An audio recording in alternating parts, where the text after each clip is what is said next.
നമസ്കാരം കൂട്ടുകാരെ, ഞാൻ പീറ്റർ ചൂൾ. ഇന്നത്തെ വീഡിയോ എന്ന് പറഞ്ഞാൽ 10/3/2026 ചൊവ്വാഴ്ച വൈകിട്ട് സ്വർണ്ണവില നോക്കുമ്പോൾ സ്വർണം വീണ്ടും കൂടുകയാണ്. കുറച്ച് നാളായി കുറഞ്ഞുകൊണ്ടിരിക്കുന്ന സ്വർണ്ണവില ഇപ്പോൾ അല്പം കൂടി വരികയാണ്. ഇന്ന് ഒരു ഗ്രാമിൻ്റെ മുകളിൽ 65 രൂപ, ഒരു പവന് മുകളിൽ 520 വരെയാണ് കൂടിയത്. 22 ക്യാരറ്റ് ഒരു ഗ്രാം 14,885, ഒരു പവൻ 1,19,080. അതുപോലെ 24 ക്യാരറ്റ് ഒരു ഗ്രാം 16,238, ഒരു പവൻ 1,29,904. അതുപോലെ 18 ക്യാരറ്റ് ഒരു ഗ്രാം 12,179, ഒരു പവൻ 97,432. ഇതാണ് വൈകിട്ടത്തെ സ്വർണ്ണവില. സ്വർണ്ണം വാങ്ങിക്കാൻ പോകുമ്പോൾ സ്വർണ്ണത്തിൻ്റെ പരിസ്ഥിതി ഉറപ്പാക്കി വാങ്ങിക്കാൻ ശ്രമിക്കുക.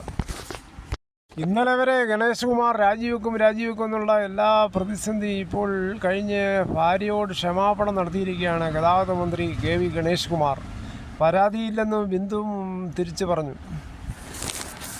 മാധ്യമങ്ങൾ വളരെയേറെ ചർച്ച ചെയ്തതും കോൺഗ്രസും BJPയും ശക്തമായ പ്രക്ഷേപണത്തിന് നടത്തിക്കൊണ്ടിരിക്കുമ്പോഴാണ് ഭാര്യ ബിന്ദു പറയുന്നത് പരാതിയില്ലെന്നും ക്ഷമ പറഞ്ഞെന്നും.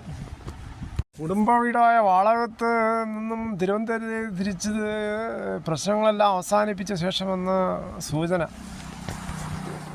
ഗണേശിൻ്റെ ഭാഗത്തു നിന്നുള്ള അനുനയം ഭാര്യ ബിന്ദു അംഗീകരിച്ചതായാണ് അറിയുന്നത്.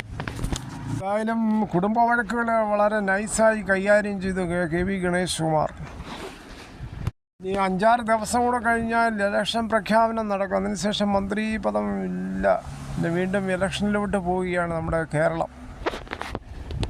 ഗണേഷ് കുമാർ വീണ്ടും പത്തനാപുരത്ത് തന്നെയാണ് മത്സരിക്കുന്നത് LDF സ്ഥാനാർത്ഥിയായിട്ട്. അതേസമയം അതിനെതിരെ ജ്യോതി ചാമക്കല UDF സ്ഥാനാർത്ഥിയും BJPക്ക് വേണ്ടി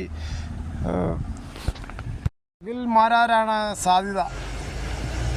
ഇതോടുകൂടി ഈ വീഡിയോയുടെ പൂർണ്ണമാകുന്നു. ഇത്രയും സമയം ക്ഷമയുടെ കേട്ടിൽ നിന്ന് വളരെയധികം നിങ്ങൾക്ക് ഇഷ്ടമായെങ്കിൽ ഒരു ലൈക്ക്, ഒപ്പം നിങ്ങളുടെ വിലയേറിയ അഭിപ്രായങ്ങൾ സബ്സ്ക്രൈബ് ചെയ്യാൻ മറക്കല്ലേ.